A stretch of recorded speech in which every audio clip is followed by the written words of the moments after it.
దేవుని వాక్య భాగమును ధ్యానం చేసుకుందాం. 144వ దావీదు కీర్తన, 144వ దావీదు కీర్తన మొదటి వచన భాగమును చదువుకుందాం.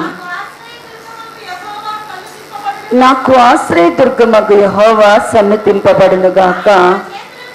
ఆయన నా చేతులకు యుద్ధమును, నా వేళ్లకు పోరాటమును నేర్పువాడై ఉన్నాడు. ప్రార్థించేద్దామండి. స్తోత్రము స్తోత్రము స్తోత్రము నాయన, ప్రేమ నమ్మకమైన తండ్రి, పరిశుద్ధుడా, శివాధిపతి, అద్వితీయ దేవ, కృపా సత్య సంపూర్ణుడా, నీకే వందనాలు స్తోత్రములు చెల్లిస్తున్నాము నాయన. ఆకాశము తట్టు కన్నులెత్తుటకైనను, నీ నామమును ఉచ్చరించుటకైనను, నీ కృపా సత్యములకును, నీ కనికర ప్రేమలకు నాయన మేము పాత్రులము నాయన. తల్లి గర్భవాసి అనేది మొదలుకొని పాపముతోనే మా తల్లి గర్భమున మేము పుట్టి ఉన్నాం. తల్లి గర్భమును ఉద్భవించినాడు మొదలుకొని పాపములో పుట్టాం, పాపముతో పెరిగాము, పాపములు చేసి చచ్చిన వారమై ఉన్నాం. మా యొక్క చెడు క్రియలను బట్టి, మా దుర్మార్గత దుష్టత్వమును బట్టి ప్రభువా, అంధకారములు గాఢాంధకారములో కూర్చుండిన వారము నాయన. ఏ యోగ్యత లేని వారము అయినను మమ్మలను మీరు ఎంతగానో ప్రేమించి నాయన, ఈ లోకముతో మేము నశించిపోకుండానట్లుగా నేను సాతాను కొరకు, దాని దూతల కొరకు భద్రపరచబడినటువంటి ఆ నిత్య నరకాగ్నిలో నుండి మమ్మల్ని తప్పించుట కొరకు నాయన, మాలో ఏ మంచితనము యోగ్యత లేనప్పటికీ శాశ్వతమైన ప్రేమతో ప్రేమించి క్రీస్తు యేసు ద్వారా మమ్మల్ని రక్షించుట కొరకు శరీరధారిగా ఈ లోకానికి వచ్చి మా వంటి రక్తమాంసములను ధరించి, మా వంటి స్వభావమునే కలిగి, మా వలె అన్ని విషయములో శోధింపబడి శ్రమపడి ఉన్నారు. మా బలహీనతలను సహానుభవము కలిగి ఉన్నారు. అయినను పాపము విషయములు నిరపరాధిగా, నిర్దోషిగా, పరిశుద్ధుడుగా ఉండి పాపమును, లోకమును, శరీరమును, సాతానును మీరు జయించి మాకును అత్యధికమైన విజయమును అనుగ్రహించి ఈ లోకమునకు బాహాటముగా, మా పక్షముగా అయా మీరు కనబరిచినటువంటి నీ రక్షణను బట్టి స్తుతిస్తూ ప్రభువా, అనుగ్రహింపబడిన ఈ రక్షణను మేము నిర్లక్ష్యము చేయక ప్రభువా, అంత్య దినము వరకు నీ కొరకు జీవించగలిగిన సమర్పణను మాలో ప్రతి ఒక్కరికి దయచేయండి. యెరూషలేము ప్రార్థనా మందిరమునందు 40 దినములను ఉపవాస దినములుగా ప్రతిష్ఠింపచేసి 4వ దినములోనికి మాకు నీ కృపా ప్రవేశమిచ్చినారు. ఇప్పటి వరకు నీ సన్నిధిని మాతో కూడా ఉంచి వాక్యమై ఉన్న నీ యొద్దకు మేము వచ్చినాము ప్రభువా. దేవా, మీరే నా తండ్రి, మాతో మాట్లాడండి. యాకోబునకు నాయన వాక్యమును మీరు వెల్లడిపరిచినట్లుగా, యాకోబు యొద్దకు వాక్యము పరిగెత్తినట్లుగా ప్రభువా, నీ వాక్యము మా హృదయములలో నాయన గుచ్చబడి నాయన అయ్యా, మాలో విర్రవీగుచున్నటువంటి గర్వమును, సమస్త కల్మష్యము నుండి మమ్మల్ని విడిపించినట్లుగా శక్తి కలిగిన నీ వాక్యమునకు నాయన ఉన్న పాటున మమ్మలను సంగమును అప్పగించుకొనుచుండగా, నీ కాయాసకరమైనది మాలో ఎట్టిది ఉన్నదో అది మాలో నుండి పెరికి వేయబడినట్లుగా, చేదైన వేరు ఏది మాలో మొలచినైనా మమ్మల్ని అపవిత్రపరచుచున్నదో అది తీసివేయబడినట్లుగా నీ రక్త ప్రోక్షణకు మేము వచ్చి ఉండగా నీ జీవవాక్యము చేత సంగముతో మాట్లాడండి. నీ ఎడల నీ మాట యందు లక్ష్యముంచగలిగిన ఏక దృష్టిని దయచేయండి ప్రభు. ఈ స్థలములో నిద్రమత్తు కలిగిన మనస్సును, నిద్రమత్తు కలిగిన ఆత్మను బంధిస్తున్నాను ప్రభువా. పరిశుద్ధాత్మ ద్వారా ప్రతి హృదయము తెరవబడి, గుచ్చబడి ప్రభువా, మండించబడి నూతన సృష్టిగా, నూతన హృదయం, నూతన మనస్సుతో రూపాంతరం అందినట్లుగా నీ జీవమును స్థలములో ప్రవహింపచేయమని వేడుకొనొచ్చు. నీ పరిశుద్ధాత్మ అధికారానికి నన్ను మమ్మల్ని అప్పగించుకొనొచ్చు. వాక్యమైన నీ చేతులకు మమ్మల్ని అప్పగించుకొనొచ్చు. చూడగలిగిన కన్నును అయ్యా నా తండ్రి, వినగలిగిన చెవును, గ్రహించే ఆత్మను మాలో ప్రతి ఒక్కరికి దయచేసి మహిమ పొంది నిత్య జీవము దయచేయమని యేసు నామములో అడిగి ప్రార్థించి పొంది ఉన్నాము తండ్రి. ఆమేన్.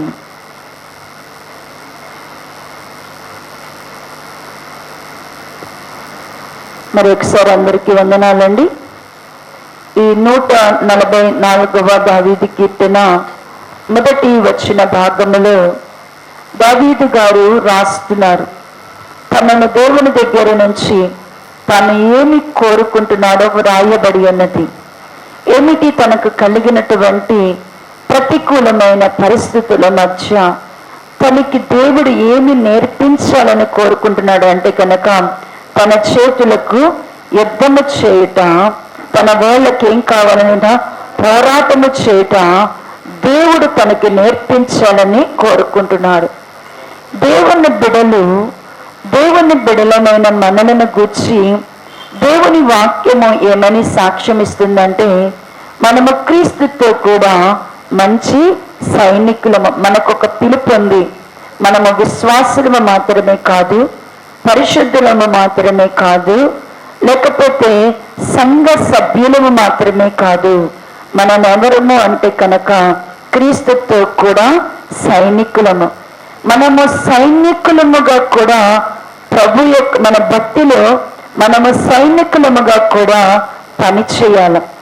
ఈ సైనికులైనటువంటి వారు ఏమి నేర్చుకోవాలి అంటే, ఒకటి పోరాటము, రెండవది యుద్ధము చేయడం నేర్చుకోవాలి. మనకి ఏమి రావాలంటే కనుక పోరాటము, యుద్ధములు చేయటం అనేది మనము నేర్చుకోవాలి. మనము శరీరులతోనో లేకపోతేనే బహిరంగముగా మనము యుద్ధము చేయటం కాదు, కానీ దేవుని సన్నిధిలో దేవుడిచ్చే బహుమానము, దేవుడిచ్చేటువంటి జయమును, దేవుడిచ్చే కిరీటాన్ని, దేవుడిచ్చే నిత్య జీవాన్ని మనము పొందుకోవాలి అంటే ఖచ్చితంగా మనకి మంచి పోరాటం అనేది నేర్చుకోవాలి. అది నేర్చుకోమని పౌలు గారు తనను వెంబడిస్తున్న తనతో కూడినటువంటి మరి శిష్యుడుగా కుమారుడుగా ఉన్న తిమోతికి చెప్తున్నాడు. తిమోతి, నీవు నాతో కూడా మంచి సైనికుడుగా శ్రమపడు. శ్రమ ఉన్నా కూడా జట్టి అయిన సైనికుడుగా నువ్వు పోరాడాల. ఆ పోరాటము దేని కొరకు అయి ఉండాలి అంటే, ఈ లోక సంబంధమైన వాటికి కాదు నువ్వు పోరాడాల్సింది, ఈ లోకములో ఉన్న వాటి కొరకు కాదు నువ్వు పోరాడాల్సింది. నిన్ను నీవు దేవుని ఎదుట ధైర్యంగా నిలబెట్టుకోవాలి అంటే, నువ్వు దేవుని ఎదుటకు వచ్చి ధైర్యముగా నిలబడాలి అంటే నిన్ను నీవు నిలబెట్టుకోవాలా, నీకోసము నువ్వు పోరాడాలా. మరి నువ్వు ఏం పోరాడాలి అంటే కనుక ఆ పోరాటానికి ఒక పేరు పెట్టాడు, మంచి పోరాటం చేయాలి. దేని కొరకు నువ్వు పోరాటం చేయాలి అంటే, పరిశుద్ధాత్ముడు నీ గురించి కొన్ని మంచి సంగతులు సాక్ష్యం ఇచ్చాడు, ప్రవచించాడు. నిన్ను నేను ఇలా వాడుకుంటాను, నీ నోట నేను ఇలా మాట నుంచుతాను, నువ్వు ఇక్కడికి వెళ్ళి పరిచర్య చేస్తావు, నీ ద్వారా ఇన్ని ఆత్మలు రక్షింపబడతాయి, నీ ద్వారా ఈ కార్యాలు జరుగుతాయి అని దేవుడు నీ గూర్చి ముందుగా చెప్పాడు. అది నువ్వు నీ పక్షముగా నెరవేర్చబడాలి అంటే ఖచ్చితంగా నువ్వేం చేయాలి అంటే కనుక పోరాడు. దేవుడు నీకు ముందుగా ఏం చెప్పాడో అది జరిగినట్లుగా నువ్వేం చేయాలంటే పోరాడాలి. పోరాడే వారికి ఏమొస్తుంది అంటే కనుక జయము ఉంటది. యాకోబు గారు దూతతో పోరాడాడు, దేవునితో పోరాడాడు కాబట్టి అతని జీవితంలో ఏం చూశాడంటేనంట, జయమును చూశాడంట. జట్టి అయినటువంటి సైనికుడు ఈ లోకములో ఈ జీవన సంబంధమైన వ్యాపారాలు చిక్కకుండా దాని తేని కొరకు పిలువబడ్డాడు. ఆ బండిని సంతోషపడడానికి పోరాడాడు కాబట్టి అతనికి ఏమిస్తాడు అంటేనంట, కిరీటం ఇస్తాడంట. పౌలు గారికి కూడా 2వ తిమోతి చదవద్దు కానీ 4వ, మంచి పోరాటాన్ని నేను పోరాడాను, నా పరుగు తుదముట్టించాను, ఇక మీదట నాకు నీతి కిరీటము దాచబడి. అంటే ఖచ్చితంగా పోరాటంలో గెలిచిన వాడికి దేవుడు ఏమిస్తాడు అంటేనంట, కిరీటం ఇస్తాడు. మూడవదిగా పోరాటం, ఎవరైతే పోరాటములో జయిస్తారో వాళ్ళకి నిత్య జీవం అనే దాన్ని కూడా ప్రభువారు అనుగ్రహిస్తారు. అయితే మనము ఈ 3 మన జీవితంలో దేవుడు ఈ 3ను మనకి జయమును, కిరీటమును, నిత్య జీవమును మనం పొందుకోవాలి అంటే మొదటగా దేవుని ఎదుట దేవుని బిడ్డలాగా మనం నిలబడాలి. దేవుని దగ్గరికి వచ్చినప్పుడు మనం ఎలా ఉండాలంట? లోకస్తులాగా ఉండకూడదు. దేవుని దగ్గర సైనికులైన వారందరూ ఎలా ఉంటారు? సైనికులందరూ రకరకాలుగా ఉంటారు. వాళ్ళందరికీ ఒకే ట్రైనింగ్ ఉంటుంది, వాళ్ళందరూ ఒకే డ్రెస్సింగ్ ఉంటుంది. వాళ్ళందరినీ చూస్తే, వాళ్ళని ముఖాలు చూస్తే మనం వెళ్తే వీళ్ళు ఎవరైనా మనం గుర్తుపడతారా? ఎందుకు గుర్తుపడు అంటే అందరూ ఒక్కటిగా ఉండరు. ఇప్పుడు ప్రభు దగ్గరికి మనం వచ్చాము, పోరాటానికి వచ్చాము. ఆయన జయించాడు, ఆయన లోకాన్ని జయించాడు, ఆయన పాపాన్ని జయించాడు యేసు ప్రభు వారు, ఆయన శరీరాన్ని జయించాడు యేసు ప్రభు వారు, ఆయన సాతాన్ని కూడా జయించి అన్నిటిలో మనకేం చేశాడంటే అత్యధికమైన విజయమును ఇచ్చి మనల్ని ఇప్పుడు ఊరేగిస్తున్నాడు ఆయన. ఇప్పుడు ఆయన పిల్లలమైన మనము ఆయన పోలిన వారమై ఉండాలి అంటే ఖచ్చితంగా మన జీవితంలో జయము అనేది, కిరీటం అనేది, నిత్య జీవం అనేది ఉండాలా. అందుకు మనము పోరాటం చేయాలా. మనము ఆయనలాగా మార్చబడడానికి మనము పోరాటం చేసేటప్పుడు మొదటగా దేనితో మనము పోరాడాలి అంటే కనుక మనలో ఉన్నటువంటి పాపము విషయంలో మనం ఏం చేయాలి అంటేనంట పోరాడాలంట. మనలో ఉన్న పాపమును మనలో పాపం అనేది దాచబడి ఉంటుంది. పాపము అనేది మన అవయవాలలో ఉంటుంది, పాపం అనేది మన క్రియల్లో ఉంటుంది, పాపం అనేది మన ప్రవర్తనలో ఉంటుంది. ఖచ్చితంగా ఎక్కడ మనము పాపం చేస్తున్నామో ఇప్పుడు మీ అందరికీ అర్థం అవడం కొరకు, ఇది వరకు రోజుల్లో డాక్టర్ల దగ్గరికి వెళ్తే ఏం చేసేవాళ్ళు అంటే చేయి పట్టుకొని సెటోస్కోప్ పెట్టుకొని ఏం చేసేవాళ్ళు, చూసి మందులు రాసేవాళ్ళు.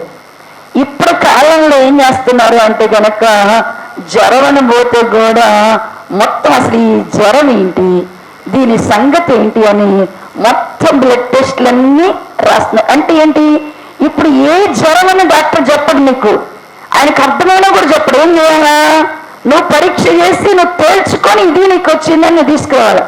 ఇప్పుడు అంటే పర్టికులర్గా అన్నిటికి కలిపి ఒక బెల్లేయడానికి లేదు. ఇప్పుడు అన్ని గర్వైన దేనికి తగినది దానికి పడాల్సిందే.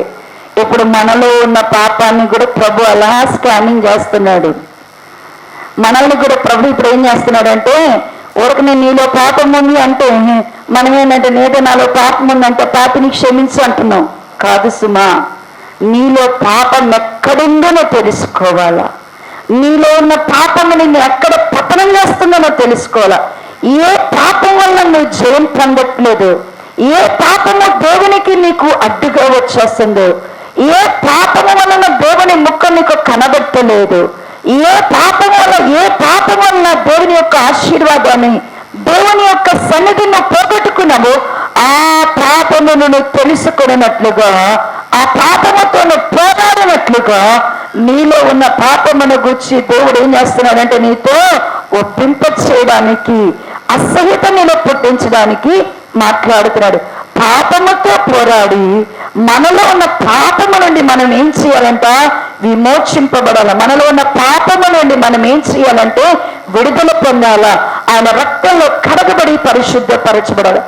రెండవదిగా మనము పోరాడవలసినది ఏంటి అంటే కనుక అంచె దినములలో సుఖ భోగములు ఎందు వాంఛ లేదంటే భోగేచ్ఛలతో మనము పోరాడాల. ప్రతి మనుషునికి కూడా ఏమి ఆశను సాతానుడు గడు పుట్టిస్తాడు అంటే కనుక సుఖ భోగముల యందు వాంఛను కలుగజేస్తాడు. ప్రతి ఒక్కరికి కూడా సుఖాశక్తిని కలుగజేస్తాడు. మన అవయవాలన్నీ కూడా భోగములు కోరుకునేటట్టుగా ప్రేరేపింపబడతాయి. మనలో ఉన్న అవయవాలన్నీ కూడా, మన శరీరం అంతా కూడా సుఖభోగాలకు ఆశపడి దానికోసం మన శరీరము పరిగెత్తుతూ ఉంటుంది. కాబట్టి దేవుని బిడ్డలమైనటువంటి మనము భోగేచ్ఛలతో పోరాడి వాటిని ఏం చేయాలి అంటే కనుక జయించాల. ఎలాగున్న పౌలు గారు ఏ స్థితిలో ఉన్నా కూడా, దీన స్థితి అన్నా, సంపన్న స్థితిలో ఉన్నా, లేమిలో ఉన్నా, సమృద్ధిలో ఉన్నా, అన్నపానములు కలిగిన వాడుగా ఉన్నా, ఆకలి తప్పులు కలిగిన వాడుగా ఉన్నా, వస్త్రములు కలిగిన వాడుగా ఉన్నా, వస్త్రము లేని వాడుగా ఉన్నా, తినగలిగిన దినములు ఉన్నా, ఉపవాసములో ఉన్నా, ఏ స్థితిలో ఉన్నా కూడా ఆయన ఏమి నేర్పించాడు అంటేనంట సంతృప్తి కలిగి ఉండడం. ఈ రోజున నిన్ను దేవుడు ఏ స్థితిలో ఉన్నా సంతృప్తిగా దేవుణ్ణి నువ్వు స్తుతించి ఆరాధించలేకపోతున్నావు అంటే, నువ్వే స్థితిలో ఉన్నా ప్రభుని మహిమపరచలేకపోతున్నావు అంటే ఖచ్చితంగా నీ శరీరము దేనికి లోబడిపోయింది అంటే నీ అవయవాలన్నీ కూడా భోగేచ్ఛలకు. ఆ భోగేచ్ఛలను బట్టి ధనవంతుడు ఎలాగునా తనకిష్టమైన సుఖమును ప్రేమించి నరకంలోనికి యాత్రలోనికి వెళ్ళాడు. మనం అలా ఉండకూడదు అంటే కనుక ప్రభు మనల్ని ఏ స్థితిలో ఉంచినా ఆ స్థితిలో ప్రభుని సంతోషపరిచే భక్తిని చెయ్యాల. అందుకనికే మనలో ఉన్న భోగేచ్ఛల నిమిత్తం ఏం చేయాలి అంటేనట పోరాడాల. మూడవదిగా ఆత్మకు విరోధముగా పోరాడు శరీరేచ్ఛలతో మనం ఏం చేయాలంట పోరాటం చేయాల. ఆత్మకు విరోధముగా మనలో ఉండేటువంటిది ఏంటంటే ఆత్మ మనలో ఉన్న ఆత్మను ఆర్పివేసేది. మనలో ఉన్న ఆత్మ మత్సరపడినంతగా మనలను బాధపరిచేది ఏదైనా ఉంది అంటే కనుక మనలో ఉన్నటువంటి శరీరేచ్ఛలు. ఈ శరీరేచ్ఛలతో కూడా మనం ఏం చేయాలంట, శరీరేచ్ఛలతో కూడా మనం ఏం చేయాలంట పోరాడాలి. మనలో ఉన్న శరీర ఇచ్ఛలు ఏంటో మనము ధ్యానం చేస్తున్నాం. మనలో ఏమి శరీరేచ్ఛలు ఉన్నాయి అంటే రోమాపత్రిక 13వ అధ్యాయ భాగము, రోమీయులకు రాసిన పత్రిక 13వ అధ్యాయం, రోమాపత్రిక 13వ అధ్యాయ భాగము 13-14 వచ్చిన భాగములను చదివితే 143వ పేజీ. అల్లరితో కూడిన ఆటపాటైనను మత్తైనను లేకయు కామ విలాపములైనను పోకిరి చేష్టలైన లేక కలహమైనను మత్సరమైనను లేక పగటి అందు నడుచుకున్నట్టు మర్యాదగా నడుచుకున్నాము. మెట్టుకు ప్రభువైన యేసుక్రీస్తును ధరించుకున్న వారము శరీరేచ్ఛలు నెరవేర్చుటకు శరీర విషయమై ఆలోచన చేసుకొనకుడి. ఇక్కడ శరీరేచ్ఛలు ఏమై ఉన్నాయో, శరీరములో ఏ ఇచ్ఛలను మనము కలిగి ఉంటాము అంటేనంట అల్లరితో కూడిన ఆటపాటలను మనం కలిగి ఉంటాం. అల్లరితో కూడినటువంటి ఆటపాటల వలన ఇజ్రాయేలు సమాజం అంతా కూడా దేవుని యొక్క కోపానికి ఏమై ఉన్నారంటే వారి విషయంలో అల్లరితో కూడిన ఆటపాటలను వారు తినటకును, త్రాగుటకును, ఆడుటకును, పాడుటకును వారు లేచి ఉండిరి, కూర్చి ఉండినారట. అది విచ్చలవిడిగా దేవునికి కనబడిందంట. అందుకని దేవుని కోపం అంట వారి మీద రగులుకొని ఉందంట. ఇప్పుడు దేవుని బిడ్డలమైనటువంటి మనము అలాంటి ఆడుటకును, పాడుటకును, అల్లరి చేయడానికి ఎప్పుడు కూడా మన స్వభావములు అవి లేకుండా మనం జాగ్రత్త పడాలి. అప్పుడు అనొచ్చు, దావీదు గారు నాట్యం చేశారు కానీ దావీదు గారు ఏం చేశారు, మరి మనసుని తీసుకొచ్చేటప్పుడు మనం కూడా పాడతాంగా దావీదు వల్ల నాట్యం ఆడి అయ్యా నేను కూడా సంతోషిస్తానంటాంగా. మరి దావీదు గారు చేసినప్పుడు ఇప్పుడు ఇట్లా చేసి పాస్టర్లు కూడా డాన్సులు వేస్తున్నారు. పాస్టర్లు కూడా ఏం చేస్తున్నారంటే పాటలు పాడడం వాళ్ళ చూడలేకపోతున్నాం. ఎందుకో మనకొద్దు ఆ పనులు వద్దు. దేవుని ఆత్మతో సత్యంతో ఆరాధిద్దాం. అల్లరితో కూడిన ఆటపాటలు ఇప్పుడు అలా దేవుని సన్నిధిలో దేవుని బిడ్డలు అల్లరికి కర్త కాదు. ఎక్కడ అల్లరి ఉంటుందో అక్కడ ఖచ్చితంగా వివాదం ఉంటుంది. అల్లరున్న చోటున సమాధానకర్త వెళ్ళిపోతాడు. అల్లరు ఉంటే ఖచ్చితంగా ఎవరు వెళ్ళిపోతారంటే సమాధానకర్తగా దేవుడు వెళ్ళిపోతాడు. అందుకని అల్లరితో కూడిన ఆటపాటలను మనం విడిచిపెట్టాలంటాం. రెండవది మత్తైన మానంగా ఉండకూడదంట. మనము మత్తులంగా ఎప్పుడుంటామంటే తిండి వలన, మరి మత్తు వలన, అంటే బాగా తిన్న వల్ల కూడా దేవుని బిడ్డలకి ఎక్కువ తిండికి. అందుకనే అంటాడు కదా, మనం ఎప్పుడు కడుపుకు దాసులం కాకూడదు. చాలా మంది ఎవరికి దాసులు అయిపోతారంట, కడుపే వారి దేవుడు. వారి కడుపు అంటే వారికి ఏమై ఉంటాడంట, దేవుడు అయిపోతారంట. ఎప్పుడు కూడా అన్ని తిండి మీదే, మన బలము తిండి మీదే, మన యొక్క భక్తి తిండి మీద ఎప్పుడు పెట్టుకోబాకండి. బాగా తాగితేనే, బాగా తినేస్తేనే నేను ఆరాధన చేస్తాను అనుకున్నారు. మన తినడం వల్ల మనం దేవుని ఆరాధన చేయలేం. మన భక్తికి తిండి ఆధారం కాకూడదు. లేకపోతే మన బలానికి మన తిండి ఆధారం కాకూడదు. పౌలు గారు అంటాడు కదా, వారు కడుపు పెట్టేవారు ఏమైపోయినారంట, దాసుల తిండిని మనము జయించాల. దేవుడు మనము అవసరమును బట్టి మన శరీరాన్నంట దేవుని మాటతో జీవింపచేయాలంట.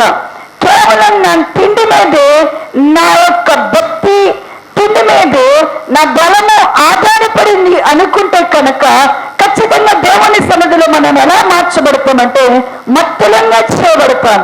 ఇంకా అంటాడు కదా, ఐక విచారాలు దేవుని బిడ్డలకు ఏముండకూడదు అంటే కనుక ఐక విచారాలు ఉండకూడదు. ఐక విచారాలు అంటే నేనేం సంపాదించాలా, నేనేం కూర్చుకోవాలా, నేనేమి సంపాదించుకోవాలా, నాకేమైనా ఇప్పుడు అందరికీ టెన్షన్ అయిపోయింది. ఏమైనా జబ్బు వస్తే నన్ను హాస్పిటల్ తీసుకెళ్ళడానికి నా బ్యాంకులో ఏమైనా ఉండాలా, కనీసం ఒక 10,000 అయినా ఉండాలా. తల్లిదండ్రులు కూడా ఏమైపోయినారు అంటే కనుక చచ్చిపోతే పిల్లలు ఎవరు వంతులు వేసుకొని పూడ్చి పడతారో లేదో అనుకోనంట వాళ్ళు కూడా సమాధి ఖర్చులు కూడా దాచిపెట్టుకుంటున్నారు, సమాధులు కూడా కట్టించుకుంటున్నారు. మాకు ఒంగోలు అయితే ఒక రూల్ వచ్చింది, ఫ్యామిలీకి ముందే సమాధులు కట్టించుకోవాలి.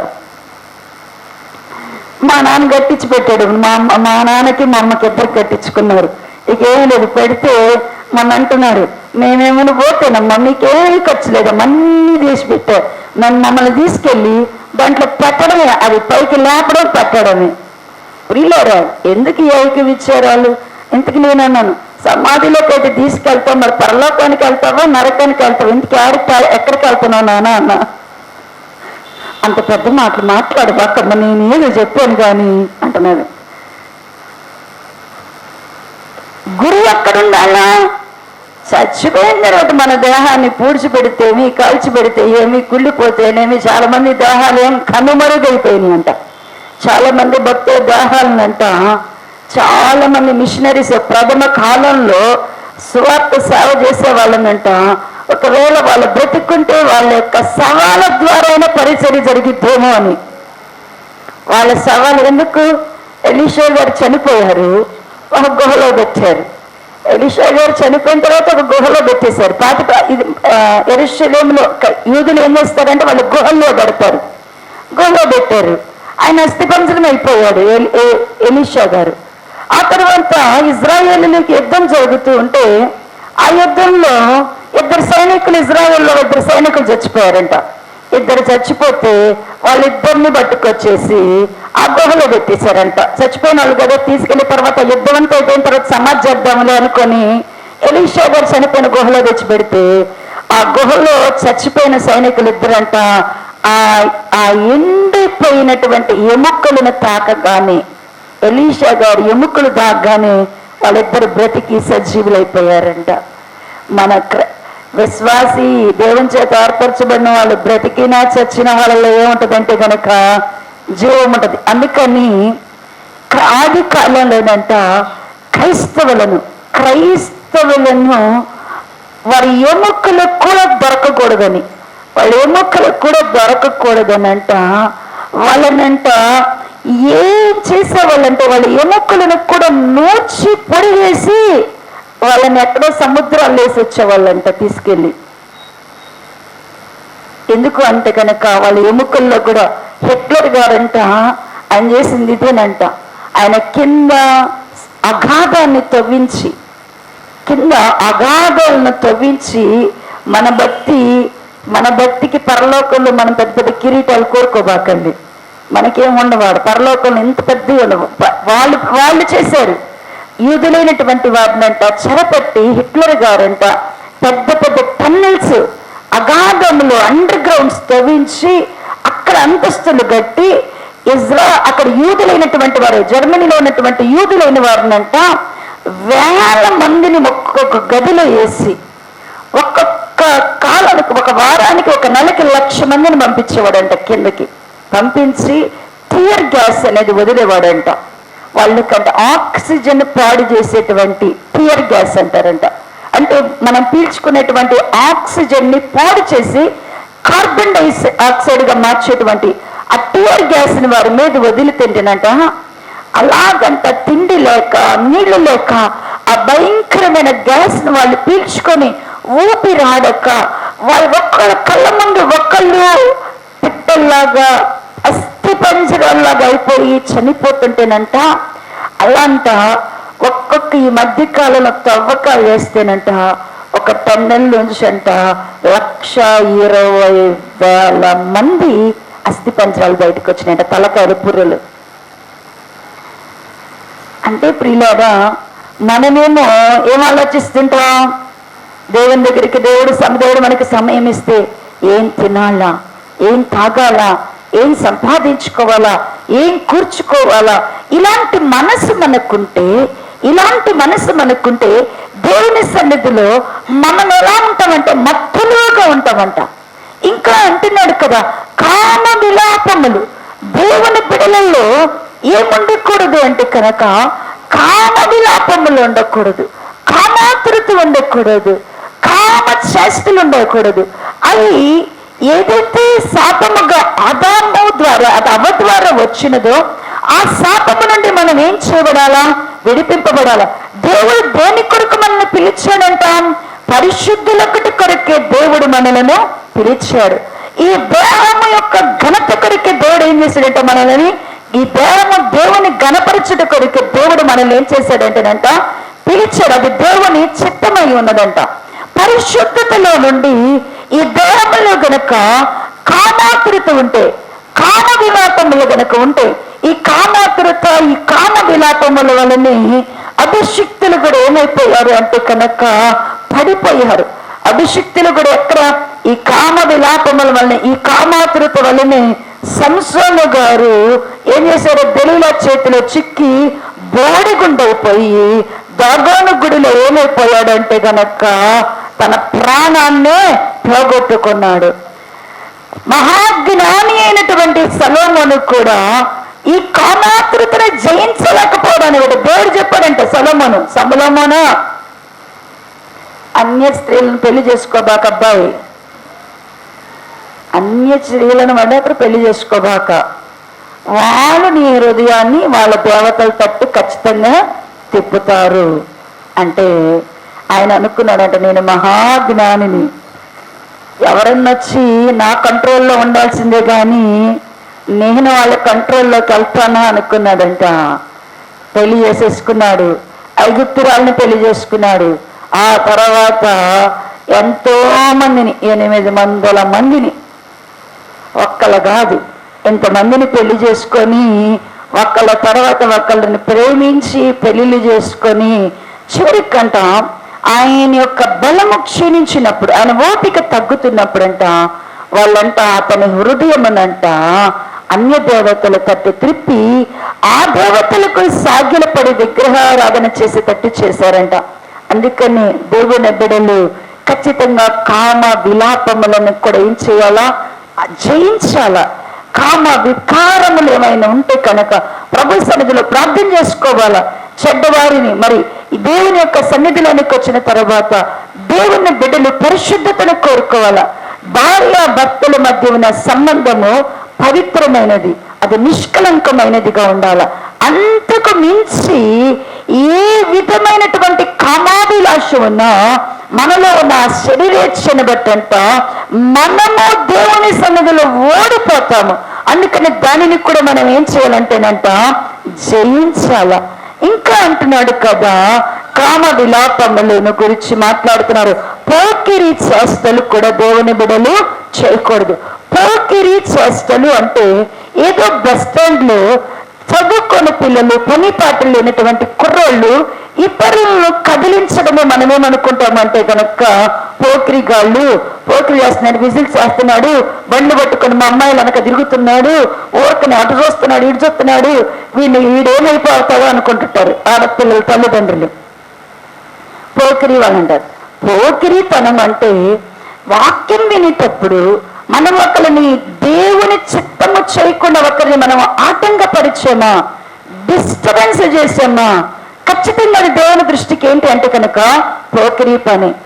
ఒకరు ప్రార్థన చేస్తున్నారు, భారంగా ప్రార్థన చేస్తున్నారు. ప్రార్థన చేసేటప్పుడు వీళ్ళు వెళ్ళిపోతున్నారని చెప్పడానికి టక్క టక్క కొడతారు. వీళ్ళు ప్రార్థన బాబు చేయరైతే అంటే లేరా? మా ఇంట్లో ప్రార్థన చేస్తూ ఉంటాను, నేను ప్రార్థన చేస్తానన్నాను అనుకోండి, మా అబ్బాయి అన్నాడు అనుకో, మా అంటాడు మధ్యలోనే ఫోన్లో. నాకు వెంటనే నిలుస్తుంది, పోకిరి వాడీడు వెంటనే అనుకుంటా. ప్రార్థన తీవ్రతను తగ్గిస్తాడు. ప్రార్థనలో డిస్టర్బ్ చేస్తున్నప్పుడు, వాక్యం ధ్యానం చేస్తున్నప్పుడు, లేకపోతే వాక్యం వింటున్నప్పుడు మనం ఒకళ్ళు కదిలిస్తున్నాము అంటే, ఒకళ్ళు ఆటంకపరుస్తున్నాము అంటే ఖచ్చితంగా మనం ఏం చేస్తున్నట్టుగా? ఇతరులను మనము ఏ మంచి పని అయినా మనము చెడగొడుతున్నాము అంటే. ప్రార్థన చేసుకునే వాళ్ళు ప్రార్థన చేసుకొనియండి, నువ్వు వెళ్ళిపోతే వెళ్ళిపో. నువ్వు వాక్యం వినేవాళ్ళు ఏం చేయండి? వాక్యం నువ్వు వినకపోతే వినకపో, నువ్వు వెళ్ళిపో. వెళ్ళే వాళ్ళకి తోడు. ఎప్పుడు అందరూ ఎట్టున్నారంటే, అవ్వమ్మ దగ్గర నుంచి నేను ఒక్కదాన్ని ఎందుకు తినాలా? ఆదాం కూడా తినాలి కదా. నేను ఒక్కదాన్ని తింటే ఎత్త, ఆదాం కూడా తినాలి. తింటే ఇద్దరు తినాలి, ఉంటే ఇద్దరు ఉండాలా, పోతే ఇద్దరము పోవాలా. ఇప్పుడు అందరూ ఎట్టనే ఉన్నారు, అంతే ఉన్నారు. ఒకసారి ఒక సహోదరు ఉంటుంది కదా, చేస్తే నేను ఒక్కదాన్ని ఎందుకు చేస్తాను, నా పిల్లల్ని ఎవరు చూస్తారు, వాళ్ళకు కూడా అని తీసి చంపిద్దంటే. ఎందుకు ఈ మాటలు అంటే? మన యొక్క మనస్తత్వం అంటే పోకిరితనమే. దేవుని బిడలు పోకిరి చేష్టలు దేవుని సన్నిధిలో ఉన్నప్పుడు ఏం చేయాలా? పోకిరి చేస్తారు. వాక్యం వింటున్నారు అనుకోండి, ఇంకొక ప్రసంగాలు చేస్తుంటారు పైన, లేకపోతే కింద ఇంకొక వాక్యాలు రాసుకుంటుంటారు. అంటే ఏంటి వీళ్ళు అంటే చెడగొట్టే పని. ఏ చెడగొట్టే పనైనా దేవుని బిడ్డలు ఏం చేస్తారు అంటే కనుక, ఆ దేవుని పనిని మనము చెడగొడుతున్నామంటే ఖచ్చితంగా వాళ్ళు పోకిరి వాళ్ళు. ఆ పోకిరి చేష్టలు కూడా ఏం చేయాలంట? మానాల.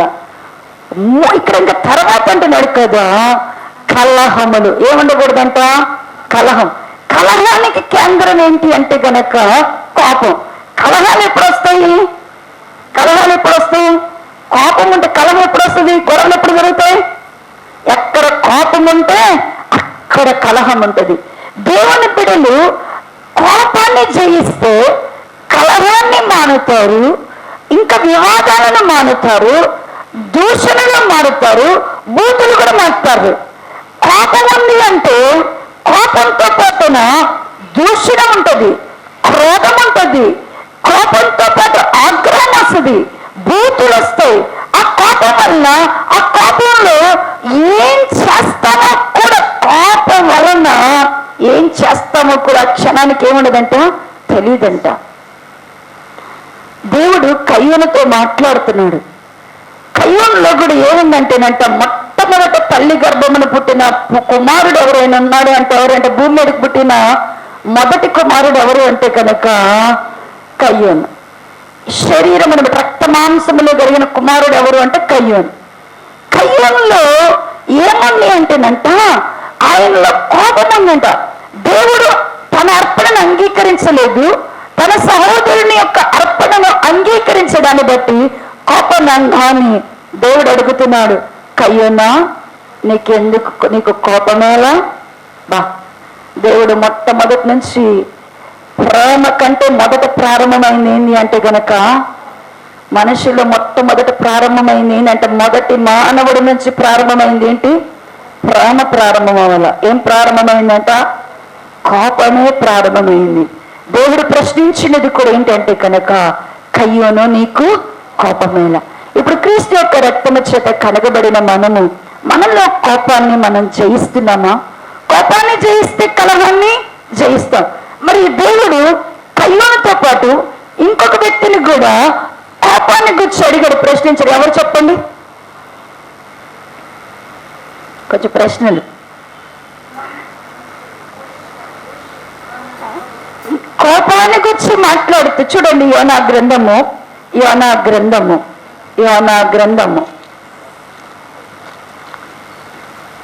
4వ అధ్యాయము, సారీ 3వ అధ్యాయం, 3 వచనాలు, 4వ అధ్యాయం, 4వ అధ్యాయం, యోనా గ్రంథము 4వ అధ్యాయం 4వ వచన భాగం 763 చదవండి. అందుకు యెహోవా, నీవు కోపించుట న్యాయమా అని అడిగాను. ఏం ప్రశ్న వేస్తున్నాడంటాను దేవుడు? దేవుడు డైరెక్ట్ గా యోనానే ఏమంటున్నాడంట? కోపించుట. యోనా జాగ్రత్త. చాలా మందికి ఎక్కువగా అందరిలో కనబడేది ఏంటంట? పైకి అందరు మెత్తగానే ఉంటారు, అందరు మెత్తగానే ఉంటారు, కానీ అందరిలో వాళ్ళ బరువుకి మించింది, వాళ్ళ ఎత్తుకు మించింది ఏముంటుందంటే గనక కోపమే ఉంటుందంట. ఈ కోపము దేవునికి అస్సలు ఇష్టం లేదంట. ఎంత కోపం ఉంటుందంటే కొందరు బయటపడే కోపం ఉంటుంది, కొందరికి లోపల శపించే కోపం ఉంటుంది. కొంతమందికి ఏముంటుందంటే కనుక కోపం ఉంటుంది, కొంతమందికి ఏమో బయటపడిపోతారు. వీళ్ళు ఏం చేస్తారు? బాగా తిప్పి ఎదుటోళ్ళని కోపాన్ని తీర్చుకుంటారు.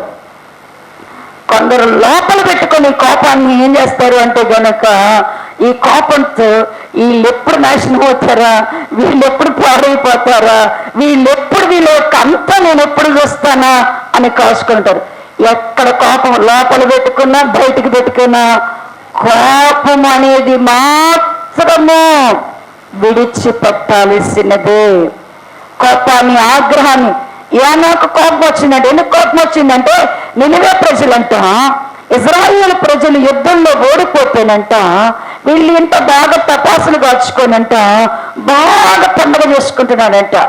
పండుగ చేసుకుంటే ఎప్పుడు ఇజ్రాయేలులో ప్రాణ నష్టం కలిగిన, ఇజ్రాయేలులకు ఏదైనా నష్టం జరిగితే ఈ నినివే పట్టణం వారు బాగా ఆనందిస్తారంట.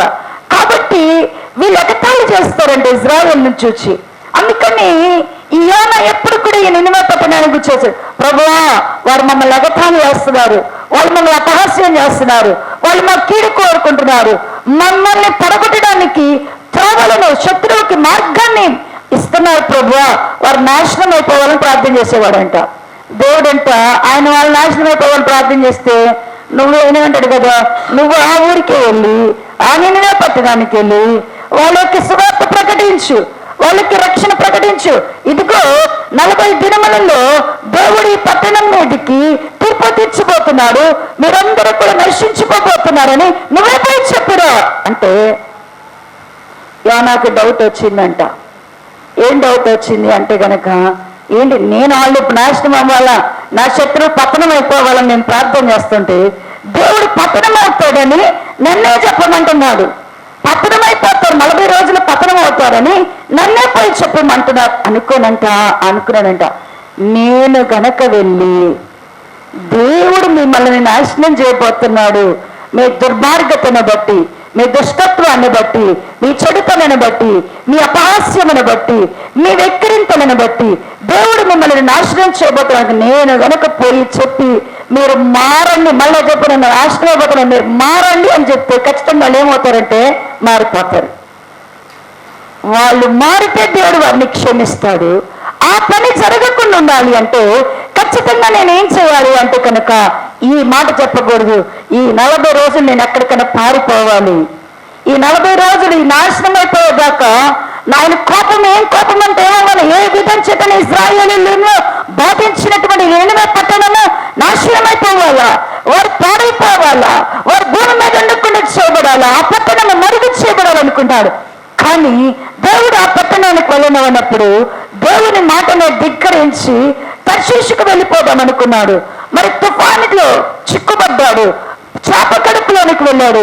మరలా నినివే పట్టణం దగ్గర ఆ యొక్క సముద్ర పొడ్డున కక్కువేయబడినప్పుడు దేవుడు బతికేయగలనా పోయి మళ్ళీ చెప్పారు, నేను చెప్పింది చెప్పమన్నప్పుడంట బాగా 3 రోజులు తిరిగాడంట ఊరంతా. ఆ ఊరంతా తిరిగి 3 రోజులు తిరిగి ఇదిగో దేవుడు ఈ మాట చెప్తున్నాడంటే ఆ పట్టణం అంతా ఆశ్చర్యకరంగా అంట వీని మనలా గూరుకోలేదంట. ఏం చేశారంట? మనలా గూరుకోలేదంట. నాశనం చేయబోతున్నాడు, దేవుడు కోపం వచ్చిందంటే మనమైతే ఉంటాం, ఆ దేవుడు ఎప్పటి నుంచి ఇదే మాట చేస్తున్నారు, అలా ఊరుకోలే. వాళ్ళు వెంటనే గోనె పట్ట కట్టుకున్నారు, ఉపవాసం ఉన్నారు, కన్నీరు గారుస్తున్నారు. రాజు మొదలుకొని పశువుల వరకు కూడా ఉపవాసం ఉండి ప్రార్థన చేస్తే ఇక యోనాకు వచ్చింది, నాకు తెలుసు కదా ప్రభువా, నువ్వు కృపామాత్సల్యం కలిగిన దేవుడు, పాపి క్షమాపణ అడిగితే కనికరించి క్షమించే దేవుడు, నువ్వు ఇలా చేస్తాననే కదయ్యా నేను అటు పారిపోతుంది, నువ్వు ఇలా చేస్తాననే కదా నేను అటు పారిపోతుంటే అప్పుడు దేవుడు అడుగుతున్నా, యోనా నీవు కోపగించుట న్యాయమా? ఇప్పుడు అంతమందికి వీడు చచ్చిపోతే బాగుండు, ఈయన చచ్చిపోతే బాగుండు, వీళ్ళు నాశనం అయిపోతే బాగుండు, వీళ్ళు పాడైపోతే బాగుండు, వీళ్ళు కాళ్ళు ఇరిగితే బాగుండు, వీళ్ళు చేతులు పోతే బాగుండు, వీళ్ళు లేకుండా ఉంటే బాగుండు. ఎంతమంది కొరకు ఎంతమంది మీద మనకు కోపం ఉండదు? కోపము లోపటైనా బయటైనా ఉండొచ్చు, కానీ కోపమును మాత్రమే దేవుడు ఎప్పుడు కూడా అంగీకరించడు. దేవుని బిడ్డలలో ఉన్న కోపం అనేది దేవుని సన్నిధిలో మనం నిలబెట్టదు, అది పాపముగా మనల్ని మారుస్తుందంట. అందుకనే నినివే పట్టణం మీద మరి నినివే ప్రజల మీద మరి యోనా గారు కోపగించినప్పుడు దేవుడు కోపము న్యాయం అంటున్నాడు. ఆ తర్వాత ఆయన కోపం ఎట్టిగా అర్థమవడానికి సొరచెట్టుని వెలిచంట చూపిస్తేనంట, నువ్వు ఎత్తిన దానికి, నువ్వు నాటని దానికి, నువ్వు నీళ్ళు పోయిన దానికి, ఒక చెట్టు గురించే నువ్వు ఎంత కోపడుతున్నావే అని అడుగుతున్నాడంట. దేవుని బిడ్డలకి ఏముండకూడదంట? కోపం ఉండదు. కోపం ఉండగొచ్చి మాట్లాడుతూ చూడండి, ఆది కాండము 49వ అధ్యాయము, ఆది కాండము 49వ అధ్యాయము, ఆది కాండము 49వ అధ్యాయము 5వ వచ్చిన భాగము నుండి చదవాలి. పేజీ నంబర్ 42, 5వ వచ్చిన భాగము నుండి. షిమ్యోను లేవి అనువారు సహోదరులు వారి ఖడ్గములు బలాత్కారపు ఆయుధములు, నా ప్రాణమా వారి ఆలోచనలో చేరవద్దు, నా ఘనమా వారి సంగముతో కలుసుకొనవద్దు. వారి కోపం వచ్చి మనుషులను చంపిరి, తమ స్వేచ్ఛ చేత ఎద్దుల గుదికాలి నరములను తెగగొట్టిరి. వారి కోపము వేంద్రమైనది, వారి ఉగ్రతయు కఠినమైనది, అవి శపింపబడును. ఇక్కడ ఇద్దరు వ్యక్తులను గురించి పరిశుద్ధాత్మ దేవుడు మరి యాకోబు గారు నాటించాడు. ఇక్కడ యాకోబు గారికి ఉన్నటువంటి కుమారుల్లో ఇక్కడ 2, 3 ఇద్దరు కుమారులు, రెండో కుమారుడు, మూడో కుమారుడు. రెండో కుమారుడు ఎవరు అంటే కనుక షిమ్యోను, మూడవ కుమారుడు ఎవరు అంటే కనుక లేవి. ఈ ఇద్దరు అంటే సెకండ్, థర్డ్ చిల్డ్రన్ గా ఉన్నారన్నమాట వీళ్ళిద్దరు కూడా. వీళ్ళిద్దరిని గూర్చి తండ్రి దీవిస్తున్నాడు. ఆయన చనిపోయే ముందు కుమారులను దీవిస్తూ వాళ్ళు ఎలా ఉండబోతున్నారో చెప్తున్నాడు. చెప్తూ అంటున్నాడు కదా, వీళ్ళిద్దరు సహోదరులు, కానీ వీళ్ళ యొక్క ఖడ్గములు ఎలాంటివంటే బలాత్కారపు ఆయుధాలు అని చెప్తూ ఆయన చెప్తున్నాడు. యాకోబు గారు చెప్తున్నాడు, నా ప్రాణమా. ఆయన ఏం చెప్తున్నాడు? యాకోబు గారు చెప్తున్నాడు, నా ప్రాణమా వారి ఆలోచనలలో. యాకోబు గారు కొడుకులను గురించి మాట్లాడుతున్నాడు. నా ప్రాణమా వారి ఆలోచనలో చేరొద్దు, నా ఘనమా వారి సంఘంలో కలుసుకోవద్దు, నా ప్రాణమా వారి సంఘంలో కూడా మీరు ఎవరవద్దు, కలవద్దు అని చెప్తూ అంటున్నాడంట. వాళ్ళకి ఎంత కోపం అంటే, షిమ్యోను లేవికి ఎంత కోపం అంటే, వీళ్ళ చెల్లైనటువంటి దీనాను మరి చెరిపినప్పుడు, ఎప్పుడైతే ఆ చెరపబడినప్పుడు ఆ ప్రాంతంలో చూడండి ప్రియులారా, ఆది కాండము 34వ అధ్యాయము, 34వ అధ్యాయము 13వ వచ్చిన భాగమును చూడండి. అయితే తన సహోదరి దీనాను అతడు చెరిపినందున యాకోబు కుమారులు షెకెముతోను అతని తండ్రి అయిన హామోరుతోను కపటముగా ఉత్తరమిచ్చి అనినదేమనగా. ఒక్క నిమిషం ఇక్కడ ఆగుదామని. ఈ సంఘటన అంతటిలో ఏముంది అంటే కనుక, యాకోబు గారికి ఒక్కటే ఒక కూతురు, పేరు ఏమంటే కనుక దీనా. ఈమె ఏం చేసింది అంటే కనుక, మరి హీవీలైనటువంటి మరి షెకెము ప్రాంతంలోనికి వారు వచ్చినప్పుడు అంటే ఏం చేసిందంటే కనుక, ఆ ఊరు చూద్దామనంట ఆ ఇంట్లో ఉండకుండా ఏం చేసిందంట, బయటికి వెళ్ళిందంట. బయట బాగా తిరిగి వద్దాం అనుకుందంట, ఒక ఊరు చూసి వద్దాం అనుకుందంట. ఇంట్లో బోరు కొట్టి ఏం చేసిందంట, ఈమె బయటికి వెళ్ళిందంట. దీనా బయటికి వెళ్ళగానే ఆ ఊరిలో ఒక ధనవంతుడు కొడుకున్నాడు, అతని పేరు షెకెము. అతడు ఏం చేశాడంటే ఈమె సౌందర్యాన్ని చూచి ఒంటరిగా ఈమెను ఏం చేశాడంటేనంట పాడు చేశాడంట. ఒంటరిగా ఉన్న ఈమెను పాడు చేసినప్పుడు ఈ సంగతి ఇంటిలోనికి తెలిసినప్పుడు యాకోబు గారు ఆ యొక్క తండ్రితో మాట్లాడి ఏదైనా చేద్దామో అనుకున్న కాలానికి ఆ షెకెము యొక్క తండ్రి ఇద్దరు కూడా ఏమన్నారు అంటే కనుక, అయ్యో తప్పు జరిగిపోయింది, మేము దిద్దుబాటు చేసుకొని నేను తప్పే చేశాము, క్షమించండి, ఇక చేయగలిగింది ఒక్కటే మీ కుమార్తెను మా కుమారుడికి ఇచ్చి వివాహం చేస్తానన్నప్పుడు యాకోబు గారు కూడా అంట ఇక ఎటు తిరిగి ఈ అమ్మాయి పరిస్థితి ఇదే కాబట్టి దీనని అడిగారంట, చేసుకుంటావని అడిగితే ఒప్పుకొని పెళ్లి చేద్దాం అనుకున్నారంట. అందరూ ఓకే అనుకున్నారు. కానీ ఈ యొక్క షిమ్యోను లేవి మాత్రమంట మా చెల్లిని చెడిపడం తప్పైతే వాడిని కొట్టకుండా వాడిని చంపకుండా వాడితో పెళ్ళి ఏంటి అనంట. పెళ్ళి అంతా సెట్ చేసుకున్నారు, ఓలి తెచ్చుకున్నారు, అన్ని ఇచ్చుకున్నారు, బట్టలు మార్చుకున్నారు. పెళ్ళి అనగానే ఇక పెళ్ళి ఈ రోజు అనగానే రాత్రికి బయటకు వచ్చారంట, ఖడ్గాలు తీసుకొని వచ్చాయంట.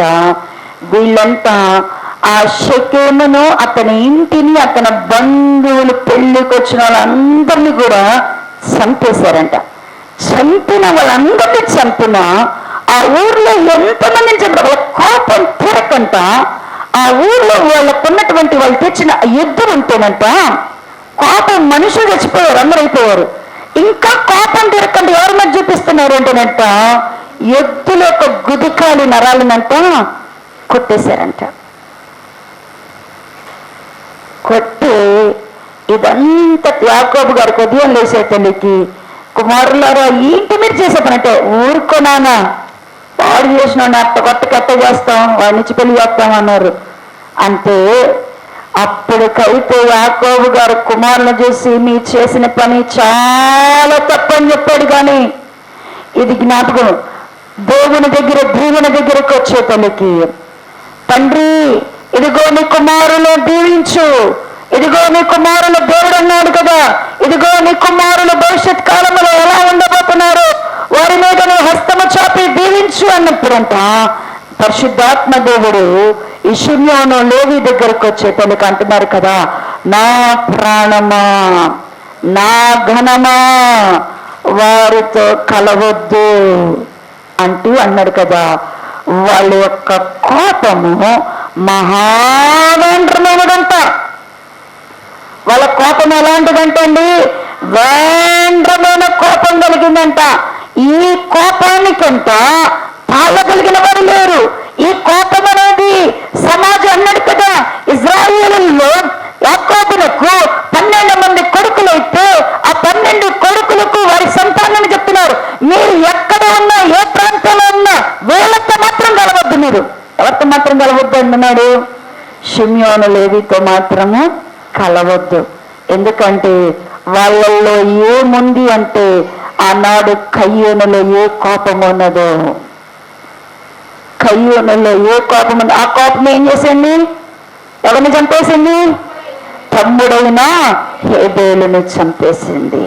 ఇప్పుడు షిమ్యోను లేవిలో కూడా ఏముంది, కోపం ఉంది. ఆ కోపం ఎలాంటి కోపం అంటే వేంద్రమైన కోపము, ఎవరినైనా చంపగలిగిన కోపము. ఆ కోపాన్ని అణుచుకోలేని వారిగా ఉన్నారు కాబట్టి వారిని చేరొద్దు అంటున్నాడు. కోపము భయంకరమైనది. అందుకనే దావీదు గారితో కూడా దేవుడు చెప్తున్నాడు కదా, కోపము మానము, ఆగ్రహమును విడిచిపెట్టుము, అది కీడుకే కారణము. శరీరేచ్ఛలలో ఏముంటదంటేనంట కోపం ఉంటది. కోపము ఇక్కడ షిమ్యోను లేవి ఉంటే, లేవి అయితే తర్వాత సరి చేసుకున్నాడు. లేవి ఏం చేశాడంటే ఈ కోపాన్ని మంచికి మారు మనసు పొందాడు. ఈ లేవి గోత్రం నుంచి వచ్చాడు, యాజకులు వచ్చింది లేవి గోత్రం, ఈ లేవి గోత్రంలోనే ఉన్నాడు మోషే గారు కూడా. మోషే గారు అందుకని మోషే గారు కూడా ఎంత కోపం, ఐగుప్తుడు ఇజ్రాయేలును కోపంతో ఏం చేశాడు, ఐగుప్తుని ఏం చేశాడంట సంపేతలు పడేశాడు. చాలా కోపం. కానీ లేవీయులు ఏం చేశారు అంటే ఈ కోపాన్ని జయించారు. ఈ కోపాన్ని జయించి కోపమునకు ప్రతిగా వారు సాత్వికతను నేర్చుకున్నారు. కోపమునకు ప్రతిగా వారి కోపాన్ని వారు దేవుని యొక్క బలిపీఠం ఎదుట ఇతరుల యొక్క పాప భారాన్ని, అందుకని యాజకుల భుజముల మీదంట ఏముంటుందంటేనంట ఇశ్రాయేలు యొక్క పాప భారం ఉంటుందంట. వారి క్షమాపణ కలిగిన వారుగా ఉంటారంట. ప్రియా దేవుని పిల్లలారా, ఈ రోజున ఒక లేవి మార్చుకోగలిగాడు తన కోపాన్ని, యోనా మార్చుకోగలిగాడు, దావీదు మార్చుకోగలిగాడు, కోపాన్ని విడిచిపెట్టగలిగేవాడు, మోషే గారు మార్చుకోగలిగాడు, కోపాన్ని విడిచిపెట్టగలిగాడు. ఇప్పుడు నీలో ఉన్న కోపాన్ని నువ్వు విడిచిపెట్టావా? కోపముతో పోరాడుతున్నావా? కోపమును విడిచిపెట్టావా? ఆగ్రహాన్ని విడిచిపెట్టావా? కోపమును రేపుకుంటున్నావా? కోపమును ఎంత భయంకరత! కోపము, క్రోధము, అహంకారము, ఆగ్రహము, దూషణ, బూతులు ఇవన్నీ కూడా మనలను పతనము చేసేవి. అందుకని శరీరేచ్ఛలలో ఏముందంటేనంట కోపము, కలహం అనేటువంటి కోపమునంట. దానిని కూడా మనం ఏం చేయాలంట? జయించాలా, విడిచిపెట్టాల్సిందే. ఇంకా అంటున్నాడు కదా, తర్వాత అన్నాడు కదా మత్సరము. మరొక లక్షణము దేవుని బిడ్డలలో ఏముండకూడదు అంటే కనుక మత్సరం ఉండకూడదు. మత్సరము అంటే ఏంటి అంటే కనుక ఓర్వలేనితనము, ఓర్వలేనితనము, లేకపోతే ఇతరులు కలిగిన దానిని బట్టి భరించలేకపోతే. ఇంకా మీకు చెప్పాలి అంటే కనుక దీనినే అసూయ అనొచ్చు, వ్యసనం అనొచ్చు. దీనికి పర్యాయ పదాలు సినామ్స్ వస్తే కనుక, సినానమ్స్గా కనుక చూస్తే కనుక వీటికి ఏముంటదంటే కనుక వ్యసనం అంటారు, అసూయ, మత్సరము, అసూయ, ఇవన్నీ ఒకే దానికి వస్తాయి. ఇది ఎలా ఉంటది అంటే కనుక దావీదు గారిని మరి గొల్యాతును గెలిచి దావీదు గారు వస్తుంటే చక్కగా మనలాంటి వాళ్ళు పాటలు పాడారంటే ఏమని పాడారంటేనంట, దావీదికి సౌలుకి 1000 కొలది, దావీదు గారికి 10,000 మన పాట పాడుతున్నారంట. ఈ పాట విన్నాడు సౌలు గారి చెవులనంట. ఈ పాట వినగానేనంట హృదయంలోనికి మత్సరం వచ్చేసిందంట. ఆఫ్టర్ ఆల్ ఒక గొర్రెలు పశువులు కాసుకునేవాడు ఇంకేమో నా ముందు ఎంత వాడికేమో 10,000 అంట, నాకేమంట మహారాజునైనా నాకేమంట 1000 కొలది అంట. అంటే నీ ముందు ఎవరినైనా గొప్ప చేసినా, నీ ముందు ఎవరినైనా కొంచెం బాగుంది అన్నా నీ మనసులో ఒక ఫీలింగ్ వస్తుంది. నీ ముందు నాకు 10 నిమిషాలు ప్రార్థన చేసి నీకొక్క 5 నిమిషాలు ముగిస్తే నీకు ఎట్లుంటుంది చెప్పండి? నీ పక్కన మీద చేయబెట్టి బాగా ప్రార్థన చేసి నీ మీద చేయబెట్టుకున్న ప్రార్థన చేస్తే నీకు ఎట్లుంటుంది? ఏం ఆలోచించాం, లోపల ఏం పెట్టుకుంటాం? ఒక రకమైన ఆలోచన మనకు వస్తుంది. అప్పుడు దానిని ఏమంటారంటే మత్సరము అంటారు. అంటే మనకి బాగా తినే వాళ్ళకి 4 ఇడ్లీలు వేసి నువ్వు ఎన్ని వేసినా 2 తింటావు, 2 ఇస్తే ఒప్పుకుంటావా? నీకు ఎన్ని వేస్తే తినకపోవడం తర్వాత నీకు మాత్రం ముందు ఎట్టియాలా? నీకు అంత ఒకేలాగా చూడాలి. అంత ఒకేలాగా ఎట్ట చూస్తాడు దేవుడు కూడా? ఎవరు అందరూ ఏకరీతిగా కలుగు చేసిన ఎవరి సామర్థ్యమును బట్టి, ఎవరికి కృపను అనుగ్రహింపబట్టిన బట్టి ఎవరు కష్టపడగలరో దేవుడు తన ఈవులను తలాంతులను ఏం చేస్తాడు? ఇస్తాడు. మన పిల్లల్లో కూడా అంటారు కదా, మన పిల్లలకి ఒకే రంగు పెడతామా? అమ్మాయికి అబ్బాయికి ఇద్దరికి ఒకేలా వేసిస్తాం ప్లేట్లో. తినేవాళ్ళకి ఎట్టబడతాం, కాస్త ఎక్కువ పడతాం. తిన్నాళ్ళకి ఎట్టబడతాం, కాస్త తక్కువ పడతాం. తిన్నామంటది అదిగో ఇంక ఎక్కువ పెట్టాను అంటావు కదా, ముందు తినమ్మా, దీన్ని ముందు తర్వాత మాట్లాడు, అది తిన్న చేత కాదు కానీ నీకు. ఎందుకో నీ ఉద్దేశం అంటే తండ్రిగా అది తింటే పాడు చేసిద్ది, ఎక్కువ వేస్తే ఏమైద్ది? పాడయిద్ది. తిన్న తర్వాత కావాలంటే ఏం చేయవచ్చు? మన దేవుడు కూడా అంతేగా. కానీ మన హృదయంలోకి ఏమొచ్చేస్తుంది? అదిగో వాళ్ళకి ఎక్కువ ప్రేమ, నా మీద తక్కువ ప్రేమ, వాళ్ళు ఎక్కువ నేను తక్కువ, నాకైతే నాతో మాట్లాడరు, వాళ్ళతో మాట్లాడతారు, వాళ్ళకైతే బాధపడతారు, నాకైతే అసలు ఏమీ పెట్టరు, వాళ్ళతో ప్రేమ ఉంటారు, నాతోనేమో ముభావంగా ఉంటారు. ఇలా ఆలోచన నీ హృదయంలో పెట్టుకున్నావంటే నీలో ఏమున్నట్టంట? మత్సరం ఉన్నట్టు. సౌలు గారి హృదయంలో దావీదు గారి మీద ఏముంది అంటేనంట మత్సరం, అసూయ ఉన్నదంట. అసూయ చేత, వ్యసనము చేత, మత్సరము చేత సౌలు ఆయన యొక్క 40 సంవత్సరాల పరిపాలనలోనంట, దావీదు గారు వచ్చిన తర్వాత 40 సంవత్సరాలు పరిపాలన చేశాడు. దావీదు గారు అభిషేకం పొందిన తర్వాత సౌలు గారు 40 సంవత్సరాలంట పరిపాలన చేస్తే ఆ 40 సంవత్సరాల్లో 38 సంవత్సరాలు దావీదు అమరమగమే సరిపోయిందంట. టైమంతా అక్కడ వేస్ట్ చేసుకున్నాడు, టైమంతా వయసు అంతా ఎక్కడ వేస్ట్ చేసుకున్నాడు? పక్కనోళ్ళని గురించి ఆలోచించడం, పక్కనోళ్ళ మీద కాన్సన్ట్రేషన్. ఇప్పుడు భోజన మందిరానికి వచ్చావు, నీకు పాట అవకాశం ఇవ్వకపోతే, వాక్యం అవకాశం ఇవ్వకపోతే, నిన్ను పట్టించుకోకపోతే, నిన్ను పేరు పెట్టకపోతే, నిన్ను ప్రేమ చూడకపోతే, ఇక ఇళ్ళకు గ్రూప్.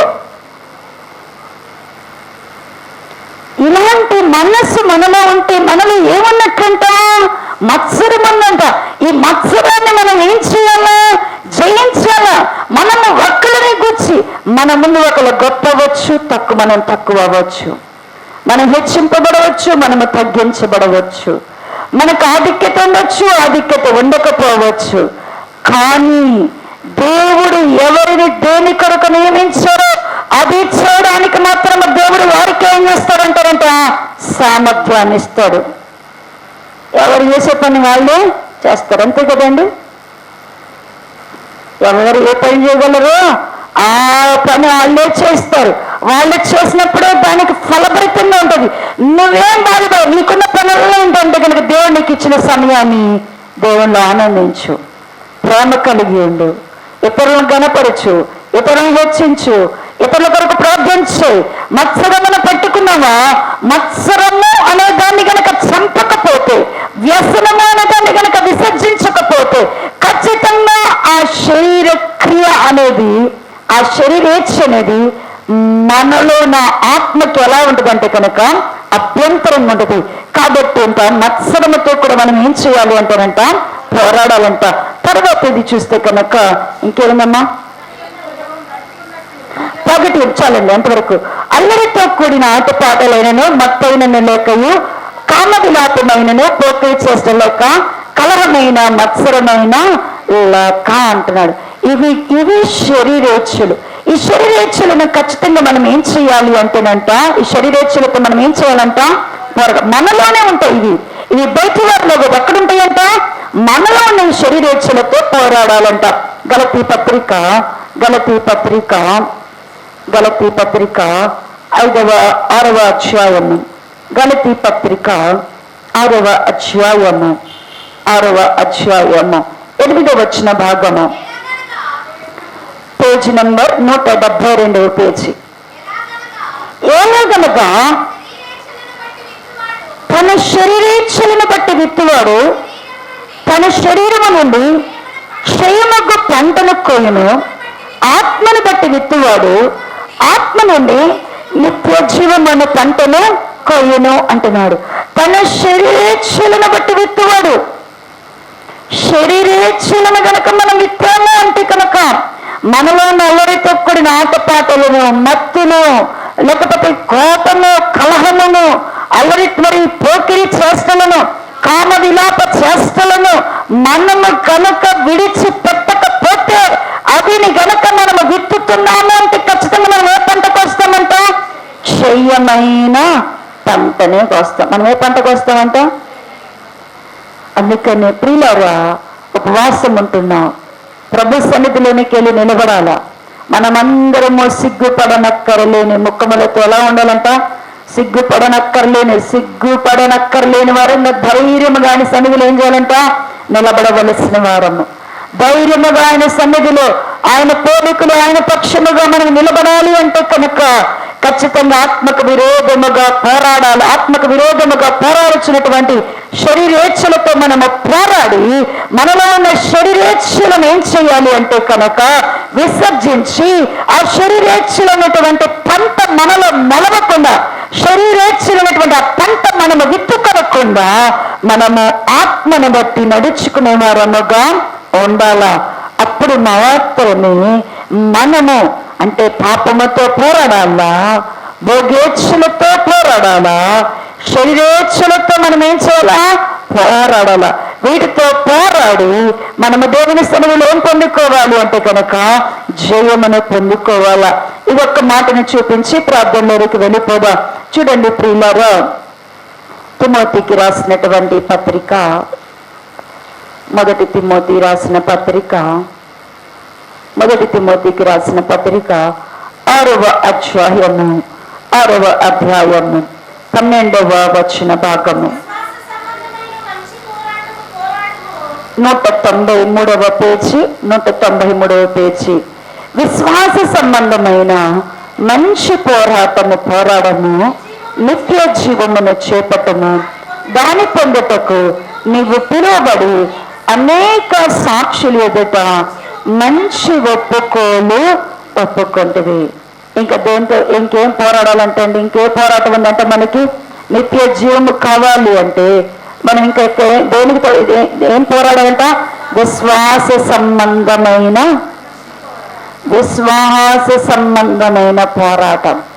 అంటే మన విశ్వాసమునకు సంబంధించిన పోరాటం మనకు ఉంటుందంట.